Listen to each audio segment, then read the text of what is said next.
Oh, who's coming? Oh, representatives from the Synod of the Church of England. There's a vacancy in the Diocese of Bury St Edmunds. They always want to come here when there's an important bishopric vacant. Why? Well, to lobby. They have to submit 2 names to you, and they're anxious you don't choose the wrong one. Well, how should I know which one to choose? Well, it's like any civil service option, Prime Minister. It'll be a conjuring trick.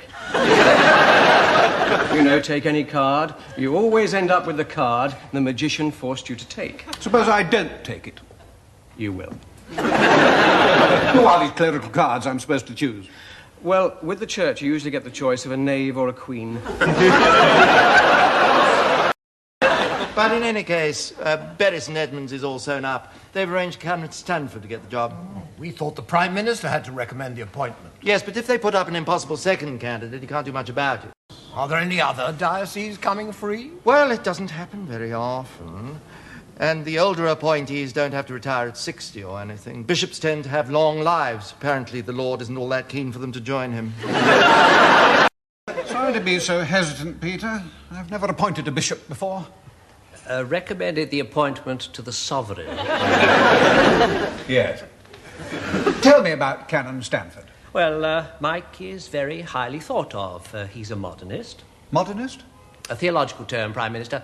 It seems that he accepts that some of the events described in the Bible are not literally true. He sees them as metaphors, myths or legends. He's interested in the spiritual and philosophical truth behind the stories. You mean he doesn't believe that the world was made in 7 days and that Eve came out of Adam's rib, that sort of thing? That sort of thing, precisely, Prime Minister. Sounds very sensible. Anything else I ought to know about him? Well, only that he went to Winchester and New College, Oxford, and that his name is first on the list. Sounds good. And he has an eminently suitable wife. What do you mean, devout and full of good works? No, I mean, she's the daughter of the Earl of Chichester. I see. And what about the second? Well, second is Dr. Paul Harvey. And? He's an admirable man. But? It's your choice, of course, Prime Minister, but there is a suspicion that he tends towards disestablishmentarianism. Ooh. What?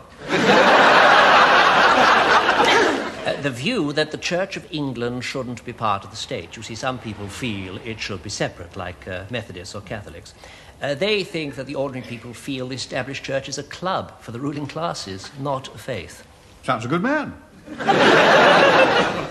Well, it's entirely up to you, of course, Prime Minister, but I suspect Her Majesty might be a little surprised if you asked her to appoint a man who believes she should be made to break her coronation vows to defend the church. Well, why is he on the list, then? Well, he's not exactly a card-carrying disestablishmentarian yet. It's just that that's the way his mind seems to be moving. I see. So you mean I'm being asked to choose Mike Stanford or Mike Stanford? Prime Minister, the Commission is offering you the 2 names which emerged. Was there an open election? There can't be an open election. Bishops are seen as part of the apostolic succession. What's that?